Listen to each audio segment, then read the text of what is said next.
Hey, everybody, and welcome back here to another episode of Bulletproof Selling. My name is Sean Rhodes, Chief Sales Sergeant here at Bulletproof Selling, and author of the book Bulletproof Selling, a guide for systemizing sales on the battlefield of business.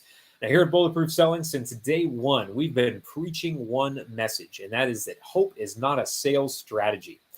Being a chief sales sergeant, I actually got to be a sergeant in the U.S. Marine Corps. And there we learned that on the battlefield, hope was not a strategy that we could abide by because it meant that people weren't coming home. Well, in sales, you go by hope. If that's your strategy, hoping that people pick up the phone, hoping you remember everything you talked about in your last conversation, hoping that you're using all the lessons that you had to learn across your sales career. Well, people, may be able to come home at the end of the day, but you know what's not coming home? The deals you're working on. What's not coming home is the service and the value that you can provide to the people that you're selling to. So if you're in this game to serve more and not just sell more, you've come to the right place because that's what we're all about here at Bulletproof Selling. Since day one, we've been bringing on guests, people that have been Hall of Fame speakers, best-selling authors, folks that have been out there on the front line of sales and currently are leading sales teams, sometimes across regions or an entire nation or the entire world. So it's great to have those conversations with folks to talk about how they're removing hope from the sales strategies of the people that they manage. And of course, out of every single one of these episodes, we build a sales system on the topic that we're talking about, a sales system that you can use no matter the size of your team or the size of your goals. Now, we've had a good run recently of the guests that we've had because I've had something in common with just about all of them, no matter what we've sold, no matter what part of the country we're from. I've had a lot of military veterans on recently, and I love talking to these men and women because they get at the most basic level the value of what it means to remove hope from a strategy. And so our guest today, former platoon sergeant in the U.S. Army, but he's had an interesting career through sales that I'm going to get him to share. But something that he's noticed in the world of sales that we could all do better with is the idea of being consistent. Not just consistent with our activities, but consistency down to the cellular level, if you will, the tactical level of what we do as salespeople to make sure that we're not just selling more every day, but serving more. So without further ado, it's my pleasure to welcome onto the show today our guest, Mr. Bill George. Bill, welcome to Bulletproof Selling, sir. Thank you, Sean. It's great to be here. I'm excited. Yeah, so talk to us a little bit about your journey in life and through sales, and would love to find out about your time as a platoon sergeant, because I'm sure that gave you some leadership skills that you've been able to leverage across your teams as well. So let me get a little bit about your journey.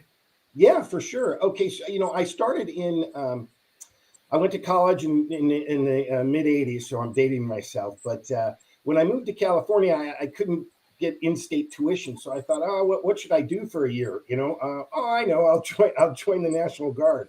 Well, little did I know, 14 years later, and about 2 years active duty and 5 or 6 years in the reserves, Loma Prieta earthquake, Desert Shield, Desert Storm, Desert Sword. Oops, it wasn't just a weekend a month and 2 weeks in the summer. At the same time, I was kind of coming up at UPS. So I had a simultaneous foundation between the Army and UPS. And that's where this consistency, and I like to call it ruthless consistency, came to bear for me and really solidified in that foundation. UPS will track every step you make when you're a driver. When you're in sales, we used to have to write out the sales calls each day, turn it into your boss, and you had to have 15 sales calls every day. Rain, shine, sleet, snow. You had to be consistent. My very first boss, wonderful lady, shout out to Wendy Walker. She taught me, you're never going to get those big deals. You're never going to close the ones that define your career unless you turn over every little rock. You have to be consistent. And so the military taught me to be consistent. And then I got promoted at UPS, and then I kept getting promoted in the Army. In fact, I was promoted during Desert Storm, which is kind of a cool thing. It's difficult to go from a peer to all of a sudden you're now squad leader or platoon sergeant over a group of people. But again, that transition with my teams, I believe, was made easier because I was consistent. I tell my guys to this day, it's not arrogance that I'm telling you this stuff, it's experience. Being ruthlessly consistent in everything you do, it doesn't really matter what it is. You'll find that the results will come. It's a fact. So that was my beginning journey. And then I started a little a consulting firm with two partners of mine. Ran that for about 15 years, some really big accounts, and kind of was a lifestyle program management consulting firm. But it allowed me to really start working on my own with two partners. And then the entrepreneurial side came in. How do you run your own business when you're the only one paying yourself? And then I took all that, and I like to tell my guys today and at Ewing Foley, I feel like I'm at the pinnacle of my career. I took all of those experiences and lessons and learning, and now I'm in this position at Ewing Foley where I'm kind of bringing all that to bear. So there's a little quick update. No, that's a great update. The idea of ruthless consistency. I mean, being in the Marine Corps, that type of mindset and mentality and practice, it kept us alive on the battlefield. And I've seen the best salespeople that I've been able to work with also have a ruthless consistency. And it's interesting because it doesn't mean that they're all consistent at making sales in a certain industry, because it's across industry. They're not all consistent in making the same amount of calls every day. Some of them are more consistent being on the golf course because that's where they make their deals happen. So I'm curious to get your perspective on if I'm a salesperson listening to this, or I'm a sales leader, the idea of ruthless consistency sounds great, but how do I make that individual to the salespeople that I'm dealing with, or the team, or the industry that I'm in? Great question. I love that because, a lot of times we talk about these euphemisms, or we call them isms, it's impossible to fail if you have a packed calendar and you follow it. Well, that makes a lot of sense, but you have to pack your calendar. Yeah. The only way we get to where we want to be is to actually do something. We spend a lot of time talking about it, but we don't do it. So what I mean by ruthless consistency is your morning routine. Make sure you're doing the same thing every morning. Get into a habit. Be consistent. If it's sending a few emails, if it's touching your best clients before 9 because they're the ones that do it, do it. Know where your territory is. Break up your territory so that you can manage it properly as a salesperson, your account base, whatever that is, and go the same time. And maybe not, it doesn't necessarily have to be the same day or the same time, but I always did. Tuesdays, I knew where I was. Wednesdays, I knew where I was. And what happens is your clients know where you are. And most of the time I hear from my customers, we spec or we buy from people that call on us, that can bring value. Ruthless consistency when you're making a sales call. There's two great things that we have in life. One is a quote. That's our best lead, right? If somebody comes to us for something, that's a pretty good lead. But the best lead of all is a sales call. And we kind of sometimes take those for granted because, oh yeah, I have another call. But wait a minute, this is your opportunity to shine. This is your mission. In the Army, we used to have it, your mission essential task list was at the top, and then all the collective tasks that took place to accomplish that mission, and then all the individual tasks. What do I have to do? So get there 15 minutes early, sit in the parking lot, have a plan. What do I want to talk about? What's my outcome? What's my plan B if I don't get my plan A? What's my plan C? Do I always leave something behind? We're very adamant about that. Do I always ask for the meeting at the end of every sales call? You should ask for your next sales call. Guess what that did? Filled your calendar. So if you're consistent, you'll find that everything around you becomes consistent. Everything around you flows. If we're working a client and we're really good and we're doing great and we get a deal, sometimes we go, okay, great, thanks, and then you kind of goes off because you got it. You're moving on to something else. No, stay in there. Stay calling on them. Stay talking to them every day. I love your verbiage of hope is not a sales strategy. I think hope, I will tell you though, the opposite of hope is fear. So people that live on hope and it doesn't come true become afraid, and now they're managing through fear. Oh my gosh, it's reactionary. It's I hope they call me. I hope I get this deal. I hope something comes through next week. No, go and it will. You have to kind of trust the process, but it's no different than a mission in the Army. Things are going to happen along the way, and you're going to have. We called them fragos. Remember, where fragmentation order they call it. In the middle, they're like, no. Real quick anecdote. I went out. We had a 2-day training for this mission during Desert Storm, and we were going to go up to the Marine Corps, hoorah, Corps cages on the front, and get a bunch of prisoners, like 750 prisoners and bring them back to a court cage. But we were going right to the front. And as you know, remember Desert Storm, the front was moving. It was never stagnant because in 6 days we were there. Anyway, this huge thing, we had it all planned. It was a big deal, right? We're going, we do it. We drove 75 regular buses, like you see in the middle of downtown Chicago, a bus. Nobody had ever driven a bus before, but we got in them. We drove like 75 buses. We're like, what the hell? We get there, no lie, Sean. We go, okay, we're here to pick up your prisoners. And they go, prisoners? No, you're getting 750 mattresses. Oh, no. Mattresses? And we were like, and everybody starts getting, I'm like, well, that's okay, boys. We're still consistent. It doesn't matter if I'm picking up a prisoner, if I'm picking up a mattress. It doesn't matter if I'm selling carpet or technology or furniture. The principles are the same. And so I think that's what I strive for, and I strive to help the team grow. I'd like to give them guide rails, guideposts, tell them to pick up a nugget. But if I'm going to repeat one thing, it's always be consistent. So there are, as we look at the entire sales cycle, then there are so many places where ruthless consistency can help us, from Absolutely. how we leverage our ICP into lead generation, how we reach out to those leads, where we store the information we learn, how we drive meetings, how we conduct ourselves in those meetings, how we issue quotes, how we close deals, generate referrals. I mean, the entire sales cycle could benefit from ruthless consistency. So I want to hear from you then, if we could just focus on one area that you've seen a lot of salespeople rely on hope with. Where do you see salespeople hoping that they'll be able to just magically apply ruthless consistency? Where's that one area of the sales cycle where you feel like it makes the biggest difference for you and your team? I think I think there's two, but I would say the first one is actually going and getting in front of your customer. Remember, the first step in any sales cycle is meeting the person, getting to know the person, asking for the opportunity. A lot of times we'll go see our customers, but we forget to ask for the business. I have another one, just go, just ask. It's pretty simple, pretty similar. I think so. Again, setting up your day, setting up your week to be consistently in front of the customer.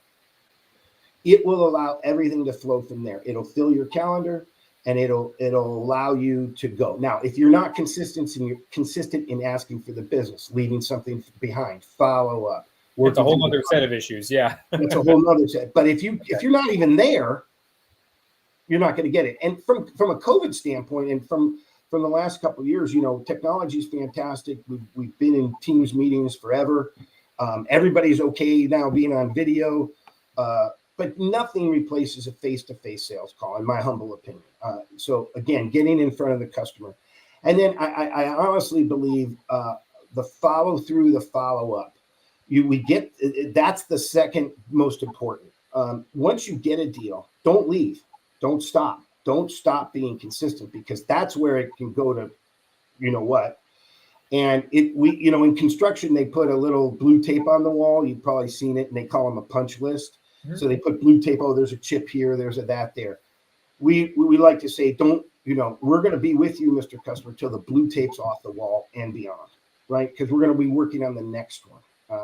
You want long-term customers that constantly buy from you. That's a hope. Oh, I wish I had a long-term. Well, go and stay and do good on the job. You'll earn the next job and the next. And guess what? That customer will stay with you for a long time. So I would say a chicken or egg scenario we have then, because if I don't do the follow-up, then I'm not going to get the referrals to get better new customers. But if I don't drive the meetings in the first place, then I'm not going to have the customers to do the follow-up with. So if we're going to focus on one area, Bill, let's focus in on getting in front of the customer in a way that is consistent every single week. So the idea of being consistent in my mindset, with my activity, so that the goal being each week I drive more meetings, I pack my calendar. So let's dive into this as a system. So obviously every system we had on the battlefield helped us trim hope away from the mission just a little bit more. So here at Bulletproof Selling, we create systems just using the same acronym, TRIM, because we're trimming hope away from our sales strategy. So the T in TRIM is the trigger. If I'm setting myself up each week with the singular goal of being more consistent in getting in front of the customer, when do I trigger this, Bill? Is it when I'm planning the week the week prior? Is it when I'm sitting down on Monday? Is it each quarter? There's something I need to be doing big picture. Where do you recommend I trigger this system to be consistently in front of new customers? It's going to sound weird, but every day. Okay, so beginning of every day. Okay, it's there's no magic pill here, no secret sauce. It is doing it every morning, every day. If you know where you're going, now you could make that into more of a weekly thing. Again, give. If we as sales leader give our people reasons to go, bring value. So we drop off a catalog, leave a card, give a $5 coffee, leave a sample in whatever you're selling, leave something behind. That's kind of the trigger. You go and you don't question whether you have value to bring. Make sure you have value. You're doing something. I think the second thing is sometimes we look at in this system of the trigger is how many appointments do I have? Yeah. Sometimes it's hard to make an appointment today. I mean, a lot of times it's hard to make an appointment. And I would argue it might be harder today than it was a couple of years ago prior to COVID than make an appointment. But my response to that is go anyway. Who said you had to have an appointment? Maybe you have an anchor appointment and then you go by your customer, say, hey, I was in the area. I just thought I'd swing by, yada, yada. Oh, I don't have time for you today, Bill. No problem. Here, take this X, take this thing, take this. I'll call you. Maybe we can set up a, hey, do you have time next Tuesday? Oh, yeah, next Tuesday I can do it. Oh, great. I'll see you next Tuesday. And it's the same day that you're in. So you're not changing your calendar. So to me, the trigger is just go. I'm not, yes, I want valuable appointments. Yes, I want real stuff. Yes, I will. Oh, of course. But again, none of that's going to happen until you get in there in the first place. So Sunday nights, Monday mornings, plan your week and know where you're going and go. Something that we've seen work really well then in beginning every day with this type of a project or part of a system is to sit down, look at what appointments I do have scheduled, prioritize any activity that needs to happen to those because those are on the calendar. And then, like you said, not having an appointment doesn't mean you don't make the call. It doesn't mean you don't stop by the office if they're in your geography, and that's the type of outreach model you have where you can go in person. But then you're going to want to look at what accounts do I want to prioritize. Some are going to be closer to becoming customers than others. Those are the ones that we found salespeople probably spend more time on than that lead that just dropped on your desk yesterday that you know nothing about. So great trigger element. Let's move into the R and trim, which is repeatable. Now, you mentioned one thing that might be at the top of our list for those checklist items. Like, here's the punch list that the contractor has left behind to make sure that I'm ruthlessly consistent in driving meetings. The first one, I think, might be, because you said it already, identify what value you're bringing to your appointments. And it might be different depending on where a prospect is in the sales cycle. But if you don't have that teed up ahead of time, boy, you're lost, because then you're just calling to check in. You're just calling to see if you could have 15 minutes on their calendar. No, you cannot, because you're not providing value. So what are 3 or 4 more things that I should be doing as that checklist every day to be ruthlessly consistent in driving meetings? Well, I mean, you nailed it. Where am I at in the sales cycle with each of these customers? What is going on with each of these customers? Some of them I might have projects going on with. Some of them I don't have anything. Some of them they're really big, and they're constantly going, and I have a lot. And so I can tailor what I'm going in there for based on where we are in either the sales cycle or how much revenue or lack thereof. Like you said, they're close. I want to get them. So I obviously drill into your customer. We did this with one of my folks. We set up I call it the grid, where you know where you're going every week, and then I matched up each customer to their opportunity in their pipeline. Thursdays for this particular individual was worth $2.5 million in sales. He had $2.5 million in opportunity on Thursdays. And I'm like, well, if you're going to blow off a day, it ain't going to be Thursday. Yeah. Right. So now I know how important Thursday is. So phase 2 would be, okay, now I have everything set up. I kind of know where I want to go, right? And I'm doing it. Now I got to really dig into what are my opportunities. We rank our customers top 5, top 10, Pareto's law, 80-20, right? 20% is going to give you 80% of the revenue. 80% of your problems are going to come from 20% of the customers and yada, yada. Well, if I'm just looking at the top and I rank that, well, how much revenue am I getting? Ask yourself. There's another word I want to add is clinical. We like to be clinical. it's possible to do everything right and still lose a deal. So, and it's possible to say, hey, I'm not right. I have a gap. I mean, the best Tiger Woods, the best sports people have coaches and work and practice. You have to be clinical and look at your business and go, they're not really in my top 5. I may think they're in my top 5, but there's no production. So what am I doing? The final thing I would say in this is, and it goes to the whole thing, but activity breeds quotes, quotes breeds revenue. Again, it's not rocket science. If my activity's there, but I'm not getting any quotes, I got a gap. If my activity and my quotes are there, but I'm not generating any revenue, I have a gap. And then we can figure out where we're missing in that sales cycle to help close that business faster and more often. So if we're looking at then as the final step in this repeatable process, identify if it's a lack of activity, lack of quotes, and if there's a delta then between those and closed revenue or lack of closed revenue, you mentioned as the last one, then there's room for improvement. Well, that's the I in trim. So let's dive into this. I want to make sure that I'm looking at this system and thinking to myself, all right, if I'm being ruthlessly consistent about how I structure my days, make sure I'm maximizing my time, I'm prioritizing my accounts, and I'm looking at where can I affect activity, quotes, or revenue. If there is need for improvement there, what do you recommend as those kind of mitigating steps? I'm pausing the mission. We're all hitting pause, pause X, as we called it in the military. We're going to assess this to figure out what needs to change now so we can have a better outcome.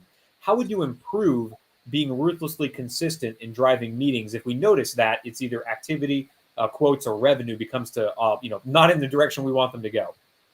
Yeah. So again, I think the approach would be different for which area you might be having a gap in. But if your gap's in activity, then I'm going to, I want to get in the car and help you plan your territory maybe a little bit better. Or why don't you as an individual look at your territory, look at where you could be going, look at your efficiency and your, because you can be effective and not efficient. You can be efficient and not effective. You want both. So look at what you're doing and ask yourself, am I utilizing every hour in the day? What is it? 1440, right? We got 1440 minutes in a day. Let's go. I don't want to waste one of them. So I think in activity, it's more, if I have a gap in activity, that means your territory isn't planned out right. Your calendar isn't set up. You're viewing maybe, I have to make an actual appointment. The guy couldn't see me, so I'm not going to go. Or I'm going to go for my one appointment, and then I'm going to come back to the office instead of hitting 2 other folks on the way.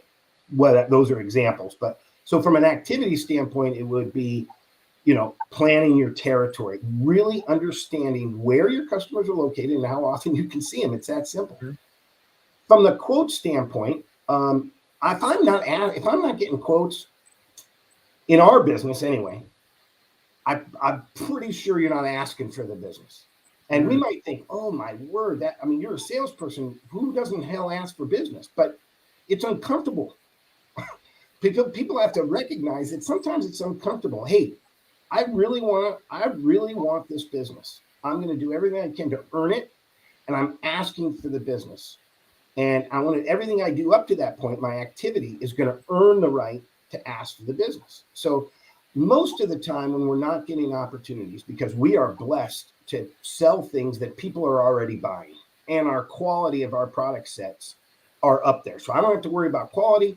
And I really am not selling some software package that they don't really need or have today. They're buying my stuff anyway. They could be buying it from the competition or me. And then finally, it's the revenue. You again, closing the revenue means following through. A lot of times, and that's where the follow-up goes. We say, maybe we call it specification, but 1 hour maybe getting the quote, 1 hour writing the specification, 10 hours defending it. Because until you get that PO, you're never going to, until you really get the revenue, it's not real. So I would say those would be things, to focus on in those 3 areas. Awesome. So we've got the trigger, making it repeatable, improvable. Now we're in the M in trim, which is ensuring that we're measuring the results of this. If I'm taking the time each day to examine my calendar from a strategic perspective, examine my accounts and prioritize my time, look at my my visits, my time out, my outreach, that's time I could just be banging the phone and maybe getting less results, but I'm throwing less activity at it as a whole because of this time I'm using to plan. how am I going to measure the results of this? Am I just looking at closed deals? Am I measuring accepted meetings? Am I measuring, driving second, third, and fourth meetings? What am I going to measure to make sure this system is getting me the results? Yeah, again, I think there are three things that we really look at. Obviously, number one is the revenue. If I'm not getting any revenue, I'm not in business. So, and revenue is a lagging indicator. Yep. If I'm looking at my revenue and going, oh shit, I got to start back at activity to affect that revenue. I can't worry about I got to go get my activities right, get my quotes right, and then that'll produce the revenue. We give our people a couple of ways. So, in sales, we like to incent our people in areas that we want them to do. I mean, if you want a salesperson to do something, pay them on it. They'll do it. So our pipelines and our reporting for them that we provide them gives them a real good indication. I like to tell them, you're in charge of how much money you make. It's right there. So compensation is a great way to measure success, your individual success, and your individual contribution. So individual contribution may be balanced with a team bonus pool approach, that type of thing that can measure. Our pipeline. Well, I mean, everybody has a theory on this, but world-class sales organizations, they say 35% hit rate, and you should have 3 to 4 to 5 times your number in your pipeline. So if I need 3 million, I need 9 million in my pipe, or 12 million in my pipe. So measuring your pipeline is extremely important, because without my pipeline, I don't really know what I have out there. So, and I know I have 12 million in my pipe, if I run at a 30% hit rate, I can get 3 million, 4 million out. Simple math. But that's a huge thing for measuring your opportunities. So again, if my pipeline's really small, well, my activity's probably not going right. And so if I have great activity, my calendar's packed, my pipeline's solid, I got 4 times but I'm not getting any revenue out, well, then I'm maybe not asking for that. I know where my gap is. So measuring your revenue, measuring with your calendar, and measuring with your pipeline, I would say those are the 3 most important measurements that you can do. So we've got, go ahead, sir. Go ahead, finish it up. The quick results too. Results. You can do this pretty fast. Oh yeah. Yep, absolutely. The idea of setting up myself where I've got my objective now, which is not just to sell more stuff, but instead sitting down every day and saying my main objective is to drive more meetings. It's to provide more value, to have more face-to-face time or ear-to-ear time or screen-to-screen time with my prospects, depending on what kind of sales model I'm in. But that being the goal, like you said, driving more meetings, getting more on the calendar does mean more closed deals. It means you provide more value to the people that you're contacting. And I love the idea, as we mentioned earlier, of identifying this person is at this stage in the sales cycle, this is the size of company they are, their job title. What value am I providing if I do get on the phone, or I do stop by their job site, or I step into their office? If I don't have that identified ahead of time, I'm winging it. I'm hoping I think of something great, or I remember to pull something out of my briefcase that I hope that I packed. Too many places. Too many hopes. So great sales system. I want to make sure people get a chance to use it. So for folks that want to get deeper into your world, they want to connect with you on LinkedIn, because I know you're actively leading a sales team, but I know you're a giver. It's a mentality that the military gave you. If people want to reach out to you with questions, how do they get in contact? You can reach me by email at bgeorge@ewingfoley.com, or I'll give you my cell. It's 415-990-2320. Those are 2 best ways to get a hold of me.